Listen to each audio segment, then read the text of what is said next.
이동의 뉴스 정면승부 2부 시작합니다. 매주 목요일 2부는 정치권을 뜨겁게 달군 이슈들 더 치열하고 더 과감하게 분석해드립니다.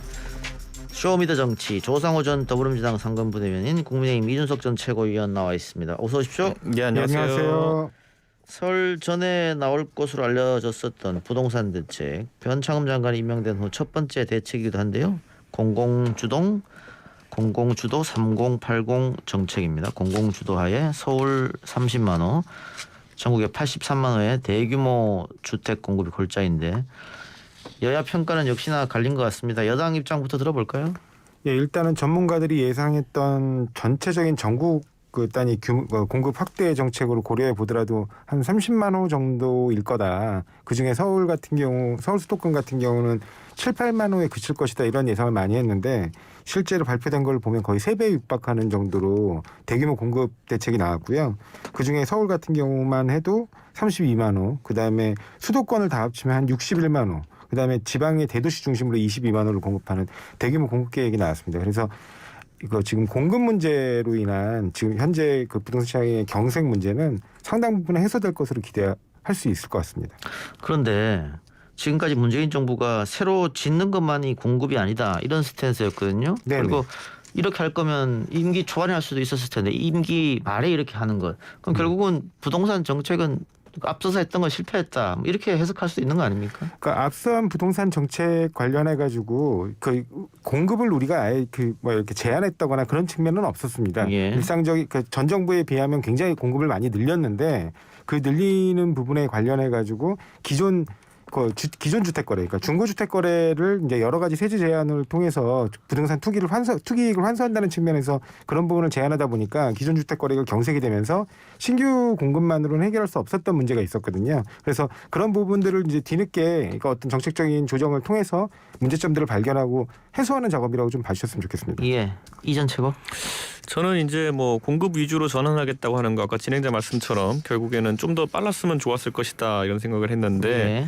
늦지만 어쨌든 방향 전환은 긍정적으로 받아들입니다. 하지만 오늘 저희 당의 의원들이 줄지어 지적했던 것처럼 결국 시장은 이런 어떤 선언적인, 그러니까 80만 원 공급하겠다, 그런데 어디에 이런 게 빠진 상황 속에서는 제한적인 반응을 합니다. 그렇기 때문에 실제로 서울에 30만 호를 어디다 우겨놓을 수 있는지에 대해 가지고 현실적인 부지들이 나와야지 이제 답이 나오는 것인데, 네.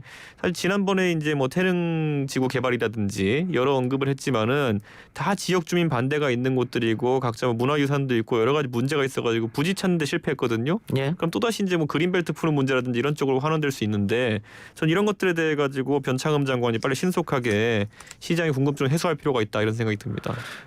어쨌든 지금부터 하면 빨라야 3년이지 않습니까? 지금 땅 찾는 데만 4년 정도 쓰겠다는 게 오늘 계획의 골자거든요. 네. 그러면 결국은 이렇게 굉장한 공급 대책을 발표한 것은 이걸로 인한 집값 안정화가 목표인데 가능하리라 보세요? 저는 이게 지금 아까 말한 건 정권 초반부에 우리 정권 내에서 무조건 80만 원 짓겠다, 뭐 이런 식으로 나왔으면은 시장이 신뢰를 좀 가질 겁니다. 예. 근데 지금 상황에서 정권은 유한합니다. 지금 1년 정도 임기가 남은 상황 속에서 이게 사실 80만 원라는 것이 당장 이번 임기 내에는 할 수 없다는 걸 모든 국민이 알고 있거든요. 예. 그렇기 때문에 좀 더 빠른 움직임이 필요하지 않을까. 아까 그래가지고 최소한 위치가 어디 정도인지 정도는 빨리 발표할 수 있어야지 시장의 안정화에 기여할 수 있을 것 같습니다. 예. 자, 어때요? 이게 시장의 시그널이 될 것 같습니까? 안정화에? 예, 저는 충분하게 시그널이 될 것 같고, 왜냐하면 지금 예. 구체적으로 제도 정비에 나서고 있거든요. 예를 들면 과거에는 없었던 이제 제한 요건이라는 걸 따로 만들어 가지고 뭐 10% 이상의 주민만 동의하면 지구 지정을 바로 하겠다. 예. 그리고 3분의 2 이상이 동의하면 지구를 확정하고 그 확정된 지구에서 공공관리자가 들어가지고 적극적으로 사업을 추진하겠다는 거예요. 근데 과거에 이런 이제 그러니까 노후주택들에 대한 재개발 재건축 같은 경우는 평균 기간이 한 13년 정도 걸렸는데, 그것들은 이제 어떻게 보면 그 이해관계자들을 전부 만족시키는 방향으로 합의를 이끌어내다 보니까 굉장히 오랜 시간이 걸렸던 것이거든요. 근데 그런 부분에 대해서 절차를 굉장히 간소화했고, 그다음에 동의 요건을 좀 낮춰서 신속하게 어떤 공공적 관점에서 주택 공급이 이루어지도록 어떤 제도를 마련하기로 한 데 대해서 굉장히 의미가 있다고 봅니다. 예. 자, 정부가 이렇게 공급 대책을 발표를 했는데 재보궐선거를 앞두고 서울시장 예비 후보들도 너나 나나 할 것 없이 공급 정책을 발표하고 있습니다. 그런데 이번 서울시장 후보들은 당선이 되더라도 임기가 1년밖에 되지 않습니다. 그런데 지금 보면은 뭐 한 10년 장기 계획 세우고 하는 것 같은데 그래서 이 공약이 빌공짜 공약이 아니냐 이런 지적도 있습니다. 이준석 측은 어떻게 보세요? 저는 아까 말했던 것처럼 이번 시장이 1년 사이 임기 동안에 주택을 지을 가능성은 거의 전무합니다. 예. 그렇다면 어떤 식의 지구 계획을 펼치고 그거에 따라 가지고 시작을 하느냐에 대한 문제일 텐데 지금 각 후보들이 이제 백가쟁명식 아이디어를 내놨지만은 결국에는 몇 호 이런 수치들만 나와 있는 것이고 예를 들어 박영선 전 장관 같은 경우에는 30만 호를 이제 토지 임대부 주택으로 공급하겠다고 했는데 당장 오세훈 전 시장이 지적한 부분만 하더라도 그런 만한 30만 호를 지을 만한 토지 임대부 주택 부지가 지금 서울에 어디 있느냐 이런 네. 것들에 대해서 사실 답이 명쾌하지 나오고 있거든요. 그렇기 때문에 이게 다 지금 어디 뭐 각 캠프에 있는 교수들이 그냥 부동산 관련해 가지고 쓴 어떤 내용들을 받아서 얘기하는 게 아니라면은 후보들이 앞으로 진행될 상호 토론이나 이런 데 가지고 서로 상호 계획을 검증하는 과정이 좀 치열할 것 같습니다. 예. 그러니까 안철수 후보는 74만 가구인데 이게 단순 계산해도 불가능할 것 같긴 하거든요. 그러니까 오 시장이 지적한 게 이제 280만 가구 정도 현재 이제 있다고 하는데 74만 6천 가구를 공급하겠다 그러면은 단순 산술적으로만 본다 하더라도 굉장히 좀 그 의혹이 앞선 거 아니냐 이런 지적을 할 수 있는 거거든요. 그러니까 이런 것들은 앞으로 어떤 선언적으로 내놓고 상호 토론 과정을 치열하게 겪어야 됩니다. 왜냐하면 주택 문제야말로 지금 국민들이 현실적인 대안을 원하는 거지 이게 뻥카 경쟁하면 안 되거든요. 예, 저도 동의합니다. 게다가 오세훈 예비 후보는 강남권 반값 아파트 공급하겠다. 이게 지금 오세훈 후보한테 많은 표를 주리라고 기대되는 강남 사람들이 좋아할까요? 좋아하지 않을 것 같은데. 저는 하지만 오세훈 시장이 과거에 진짜 시장직을 할 때 실제로 이런 어떤 반값 아파트에 해당하는 제도들을 많이 시범을 해봤기 때문에 그 부분에 대한 본인의 경험을 따라가지고 이렇게 하는 것 같은데 이것도 역시나 논쟁의 대상일 것으로 보이고 아까 진행자 말씀하신 것처럼 주 지지층이 될 수 있는 강남권에서는 이 반값 아파트라는 것에 대해 반응이 안 좋을 수도 있습니다. 예. 조 전 네. 대변인 어떻게 생각하세요? 사실은 이게 뭐 1년짜리라고 보기는 어렵고요. 그러니까 예. 후보들 본인들도 재선을 염두에 두고 다 계획을 짤 겁니다. 사실은 1년 가지고 무슨 뭐 서울시장을 할 수 있겠습니까? 예, 그러니까 예. 한 5년짜리 계획을 보통 이제 짰다고 이게 봐야 될 것 같은데 이제 이 후보들 같은 경우는 정확한 데이터가 없다 보니까 대략적으로 본인이 알고 최대한 파악한 범위 내에서 장기 공급 계획을 밝힌 것으로 보고요. 근데 이번에 특히 변창흠 장관이 발표한 계획을 보면 이 사실은 그 아까 이준석 최고위원이 뭐 지적하신 것처럼 서울에는 그렇게 유휴부지가 많지 않습니다. 예. 결국에는 기존 노후 주택들에 어떻게 하면 재개발 재건축을 이끌어낼 수 있을까 그에 관한 부분이었는데 그런 부분들이 사실은 민간에게만 맡기면 시간이 굉장히 오래 걸리고 그 성사 가능성이 좀 이렇게 낮은 편이에요. 그래서 예. 그런 부분들을 공공관리자로 실제로 수용 절차라는 걸 통해서 진행한다는 거기 때문에 그런 절차를 통해서 진행한다고 하면 현재 지금 노후 주택들이 굉장히 많이 분포되어 있지 않습니까? 그러니까 그런 부분에 대해서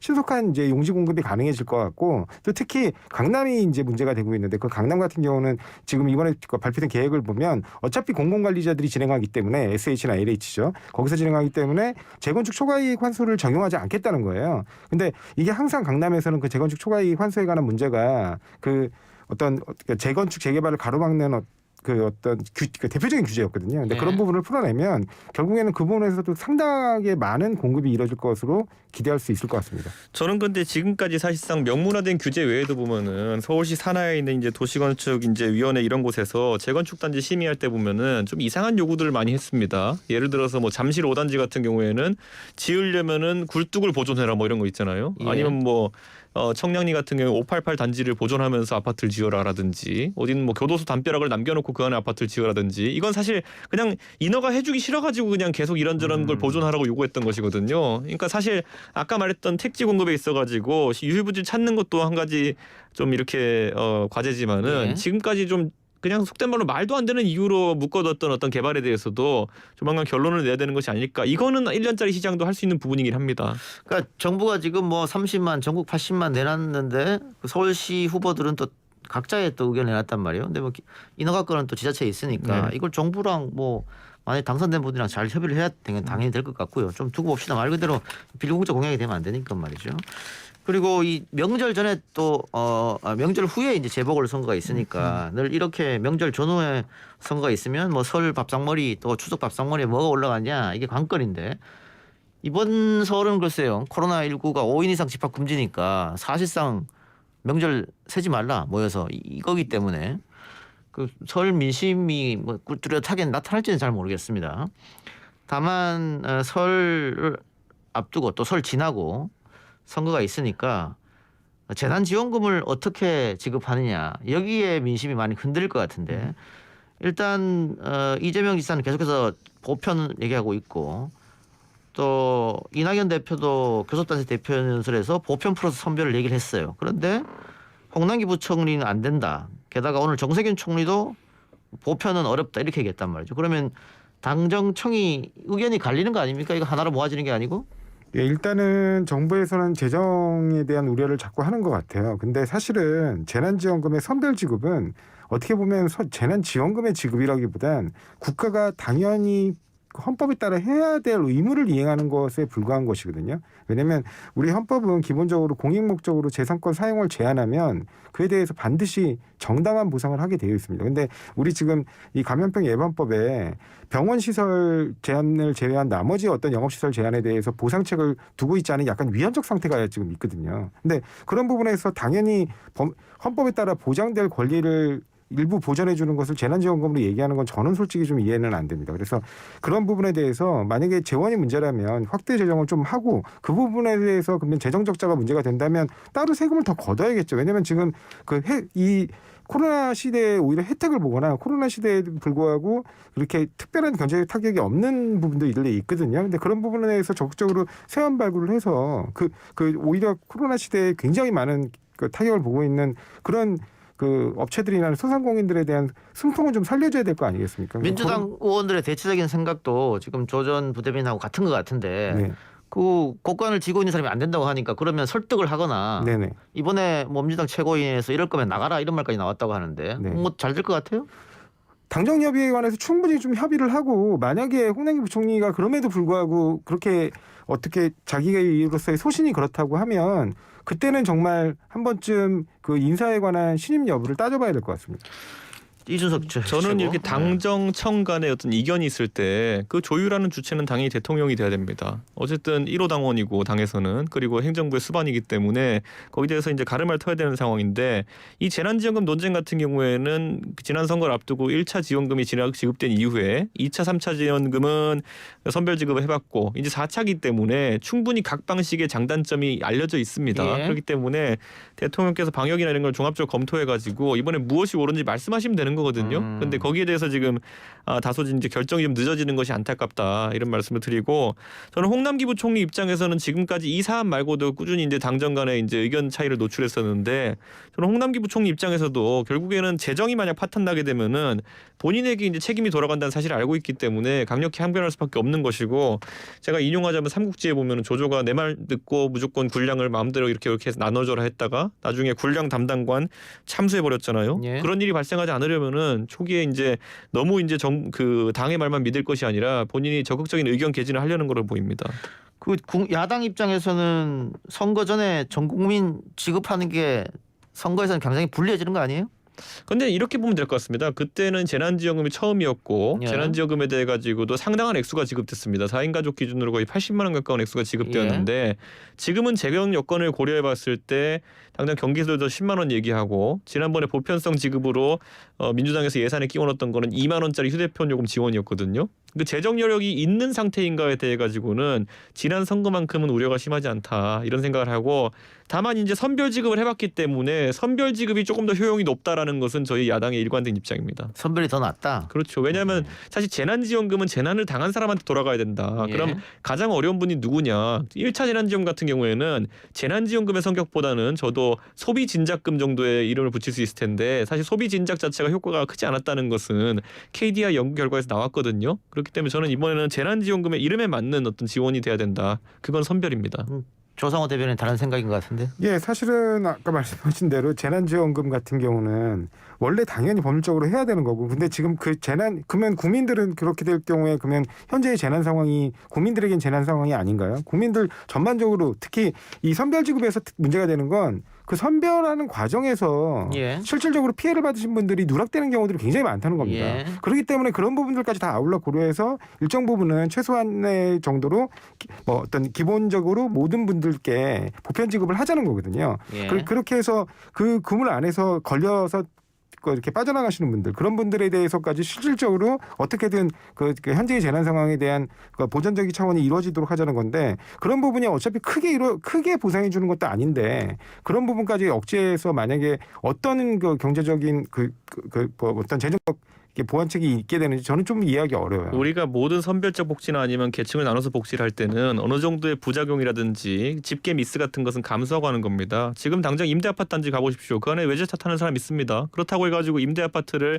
저소득층에게 분배하는 정책이 잘못됐다고 하는 사람은 없습니다. 그러니까 저는 그런 부작용을 최소화하기 위한 노력에 여야가 힘을 합쳐야 되는 것이지 구분하기 어려우니까 다 주자 이렇게 하는 거는 무책임한 생각이죠. 아니 꼭 그렇게 구분하기 어려워서 다 주자는 것만 얘기하는 게 아니고 아까도 제가 말씀드렸듯이 전체적으로 경제가 위축되고 지금 어려운 상황이에요. 근데 이 상황에서 지금 현재 이 상태의 경제 상태를 그대로 유지한다고 했을 때 과연 홍남기 부총리가 생각하는 것처럼 재정 수입은 안정되게 들어올 거냐는 겁니다. 그러니까 결과적으로 이런 상황이 장기화하면 국간이 들어오지 않아서 비는 거예요. 그러니까 그런 것들을 다 고려했을 때 경기 진작 체계의 효과도 있고 여러 가지 그런 부분들을 고려해서 보편 지급을 하자는 거거든요. 알겠습니다. 제가 그냥 예. 간단히 선을 그어드리자면요. 그 혹시 조상호 부대변인 혹시 그 코로나 이후에 네. 공무원들이 재난 때문에 어려운 게 있습니까? 그렇게 딱 공무원을 집어서 말씀하시면 그 부분에 대해서는 또 논의가 필요하겠죠. 공무원이 소득이 줄거나 아까 어려워한다고 했는데 어려워한 이유가 있습니까? 전체적으로 경기 상황이 위축됐기 때문에 말씀드리는 겁니다. 공무원 월급은 그대로인데요.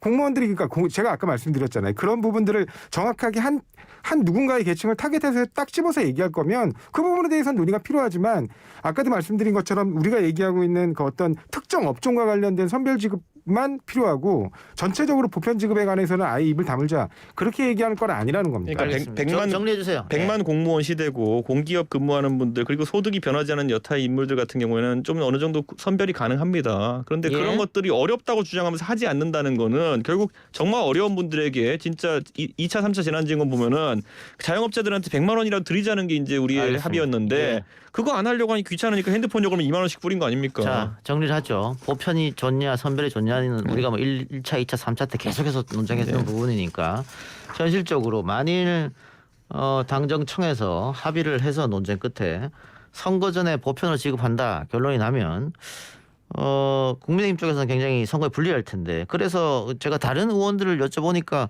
만일 그렇게 되면 선거 끝나고 지급해야 되는 거 아니냐 이런 주장하는데 거기에 대해서는 이 측은 어떻게 보세요? 저는 뭐 선거를 굳이 뭐 시점 판단하는 데 있어가지고 넣을 필요는 없다. 예. 왜냐하면 재난이라는 거는 선거와 무관하게 국민들에게 고통을 주고 있는 거니까요. 다만 저는 민주당이 180석 힘자랑할 거면요. 저는 이런 생각을 합니다. 제가 방금 전에 공무원들은 소득이 줄지 않았다 이 얘기하죠. 이거 지금 방송 듣고 계신 공무원이 있으면 저에게 굉장히 서운한 생각이 드실 겁니다. 그런데 정치라는 거는 진짜 길게 보고 욕먹을 각오로 하지 않으면은 왜 합니까 그거를. 무조건 그런 거 두려워가지고 정치 안 할 것 같으면은 저는 180석에 자격이 없다고 봅니다.